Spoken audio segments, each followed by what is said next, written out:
கருதி ஆனந்தமாக இந்த அருள்வாக்கை பெறுவதற்கு வந்திருக்கிற பக்தர்கள் அனைவருக்கும், உலகமெங்கும் நம் ஐயப்ப கருப்பசாமியுடைய பெருங்கருணையை ஆனந்தமாக தன் உள்ளத்துக்குள்ளே பார்த்து தியானம் செய்து தன்னுடைய கோரிக்கைகளை கருப்பசாமியுடைய திருப்பாதங்களில் வைத்து வழிபட்டு கொண்டிருக்கிற எல்லா பக்தர்களுக்கும் கருப்பசாமியுடைய அருளும் ஆனந்தமும் கிடைத்து என்னாலும் நீங்கள் எல்லாரும் புனிதமாக வாழ வேண்டும் என்று சொல்லி உங்கள் அனைவருக்காக பிரார்த்தனை செய்து கொள்கிறேன்.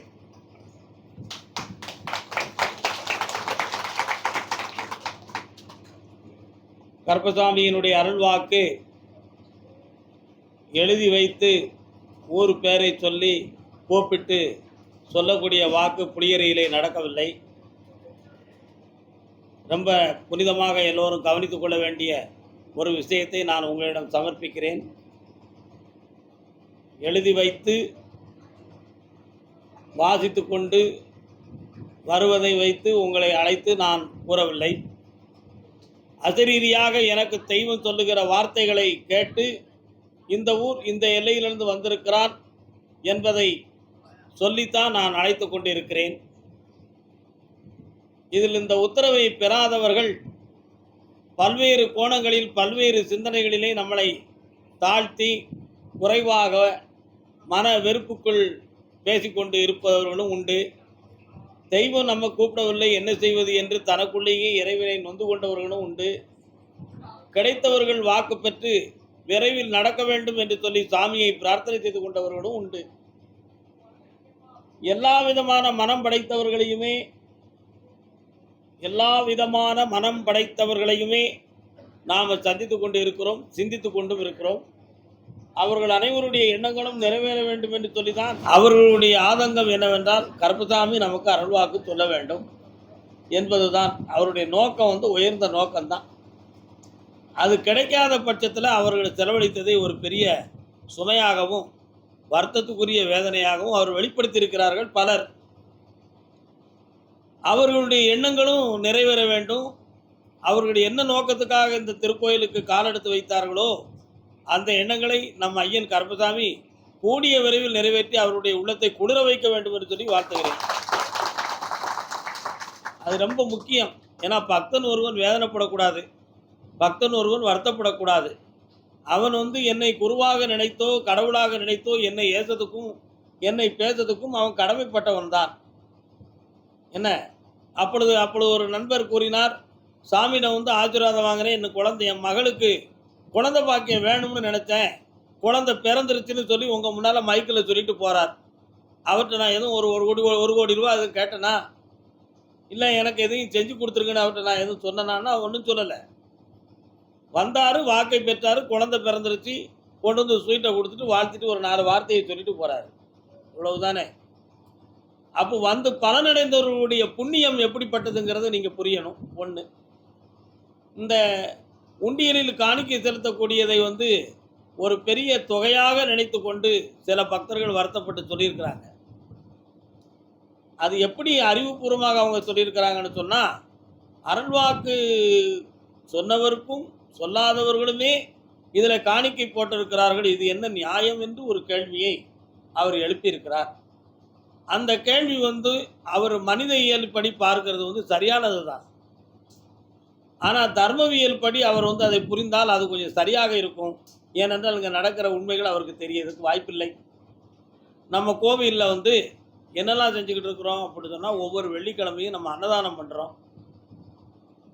அன்னதானம் பண்ணுறோம். கல்வி கட்டணம் கட்ட இயலாதவர்களுக்கு நாம் நம்முடைய அறக்கட்டளையின் மூலமாக அவங்களுக்கு காலேஜுக்கும் ஸ்கூலுக்கும் நம்ம ஃபீஸ் கட்டுறோம். யூனிஃபார்ம் வசதி இல்லாதவர்களுக்கு நம்ம அந்த உதவிகளை செய்து கொண்டு இருக்கிறோம். புரியுதா? சில ஏழை எளிய மக்கள் மருத்துவத்துக்கு இயலாதவர்களுக்கு மருத்துவ உதவிகளை நம்ம செய்து கொண்டு இருக்கிறோம். இதெல்லாம் எங்கள் ட்ரஸ்ட்டு மூலமாகவும் எங்களுடைய தனி சேவை மூலமாகவும் உதவிக்கிட்டு இருக்கிறோம். இதை அவருக்கு தெரியாது. ஏன்னா அவர் வெளியில் நின்று பார்த்தவர் தான். உள்ளுக்கு என்ன இருக்குங்கிறது அவருக்கு தெரிய வாய்ப்பில்லை. இந்த சிறிய இந்த காணிக்கையை வைத்து அவர் என்ன நினைத்திருக்கணும், இந்த காணிக்கைக்கு சாமி சொன்னாரோ சொல்லவில்லையோ, ஆனால் இந்த கோவில் மூலமாக நடக்கக்கூடிய தர்மத்துக்கு நம்முடைய காணிக்கைகள் பயன்பட்டு கொண்டு இருக்கிறது என்பதை அவர் உணர வேண்டும் என்பதை சொல்லி நான் விளக்கப்படுத்துகிறேன்.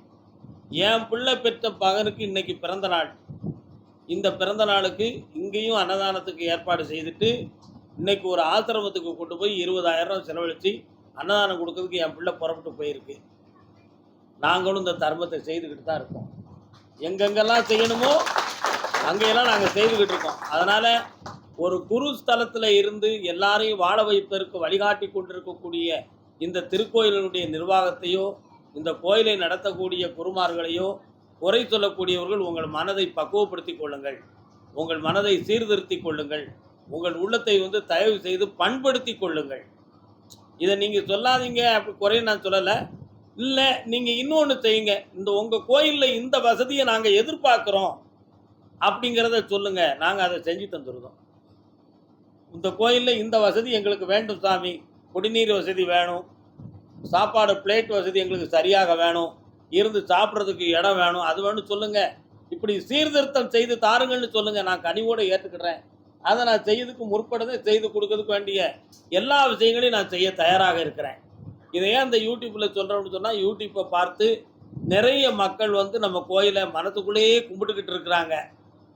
அவங்கெல்லாம் இதை புரிந்து கொள்ள வேண்டும். எல்லா பக்தர்களும் பார்த்தவர்கள், பார்க்கக்கூடியவர்கள், இதை பார்த்து பிடியாத மனதில் மனவேதனைப்பட்டு கொண்டவர்கள் புரிந்து கொள்ள வேண்டும். என்னுடைய வளர்ச்சியவோ அல்லது என்னுடைய மனதையோ எதையோ அவன் எதிர்மறையாக சிந்தித்திருந்தால் அவன் உள்ளம் நேர்மறையாக மாற வேண்டும் என்று சொல்லி ஆண்டவனை பிரார்த்தனை செய்து கொண்டு நம் சாமியினுடைய அருள்வாக்கை நாம் தொடங்குவோம். அடுத்து இனி ஒரு விஷயமும் இருக்குது, அதையும் நான் சொல்ல விரும்புகிறேன். வெள்ளிக்கிழமை மட்டும்தான் சாமி சொல்லிக்கிட்டு இருந்தோம். இப்போ வியாழனும் வெள்ளியும் மாற்றிருக்கோம். வெள்ளிக்கிழமை மட்டும் சொல்லிக்கிட்டு இருந்தது என்னுடைய இயலாமையை பொறுத்து தான் வெள்ளிக்கிழமை மட்டுமே சொல்லிக்கிட்டு இருந்தேன். நான் ஒரு ஹார்ட் பேஷண்ட். ஆனால் இன்றைக்கி மக்களுடைய ஆதங்கமும் வேதனையும் தாங்க முடியலைங்கிறதுக்காக வியாழன் வெள்ளி என்று 2 நாட்களையும் தர்ம சேவையாகவே இன்றைக்கி நம்ம செய்துக்கிட்டு இருக்கிறோம். இதுலேயும் கூட வாக்கு கிடைக்காதவங்க எப்படியாவது பார்த்து கொள்ள வேண்டும் என்று ஒருத்தங்க நினைக்கிறாங்கன்னா அவங்க சனிக்கிழமை பர்சனல் தரிசனமாக பார்க்கறதுக்கு ஏற்பாடு இருக்குது. இந்த ஏற்பாட்டில் அவங்களுக்கு முடிந்தால் மட்டும்தான் அந்த பர்சனல் தரிசனத்துக்கு அவங்க ஏற்றுக்கொள்ள வேண்டும். அவங்களுக்கு இயலவில்லை என்றால் அந்த பர்சனல் தரிசனத்தில் வரணுங்கிற அவசியமே கிடையாது. வழக்கம் போல் வியாழன் வெள்ளியில் மட்டுமே நீங்கள் சாமி காட்டுக்கலாம். நான் பர்சனல் தரிசனத்துக்கு வந்தேன், அதுக்கு இவ்வளவு தரிசனத்துக்கு கட்டணமாகிச்சு, அப்படி வந்துச்சு, இப்படி இருக்கிற சிந்தனைகள் யார் உள்ளத்துக்கும் கண்டிப்பாக வர வேண்டிய அவசியம் கிடையாது. ஏன்னா ஒரு செயலை செய்துவிட்டு அதில் குறை சொல்லி மனவேதனை அடையிறதுக்கு நான் தயாராக இல்லை. ஏன்னா என்னுடைய பக்குவத்தை நான் காப்பாற்றிக்கிட மட்டும்தான் நான் விரும்புகிறேன் இந்த உலகத்தை பொறுத்தவரை. அதையே நான் சரியாகவும் நான் நினைக்கிறேன். அதே மாதிரி இனிமேல் எல்லாருமே பர்சனலாக பார்க்கணும் அப்படின்னு ஆதங்கம் உடையவர்கள் நிறைய பேர்கள் இருக்கிறீங்க. அதுக்கு நாங்கள் வேற ஒரு ஸ்கீம் ஒன்று நாங்கள் வகுத்துருக்கோம். அதை இந்த மாதத்தில் உள்ள மீட்டிங்கில் நாங்கள் எல்லாம் கலந்து உரையாடி நிர்வாகத்தில் ஒரு தீர்மானம் செஞ்சுட்டு அதை நாங்கள் மாற்றி உங்களுக்கு சொல்லுவோம். இன்னொன்று, இப்போ பர்சனலாக பார்க்கணுன்னு நினைக்கிறவங்க ஃபோன் மூலமாக இனிமேல் பர்சனலாக பார்க்கறதுக்கு உங்களுக்கு இயலாது. வேளை வெள்ளி கோயிலுக்கு சாமியை பார்க்க முடியலை அப்படின்னு நினைக்கிறவங்க மட்டுமே சனிக்கிழமை அன்று பார்ப்பதற்காக வியாழக்கிழமை மாலை 4 மணிக்கு மேலே நீங்கள் டோக்கன் போட்டுக்கலாம். அதுலேயும் ஒரு 50 பேருக்கு மட்டும்தான் அனுமதி இருக்குது. இதை நீங்கள் புரிந்து கொள்ள வேண்டும். இதை நீங்கள் பெரிதாகவும் கருதி கொள்ள வேண்டும். கடவுளுடைய அருளை நோக்கி வாழ்வோம், எல்லாரும் புனிதமாக வாழ்வோம், யாரையும் குறை கூறக்கூடாது, யாருடைய உள்ளமும் நோகக்கூடாது, எல்லாரும் மனசும் நல்லா இருக்கணும், எல்லாரும் வாழணும்னு சொல்லி நம்ம ஐயா கருப்பசாமியை கருணையோடு வணங்கி அவருடைய காலடி பற்றி புனிதமாக வாழ்வோம் என்று சொல்லி அருள் பாலிக்கிறோம். வாழ்க வணக்கம்.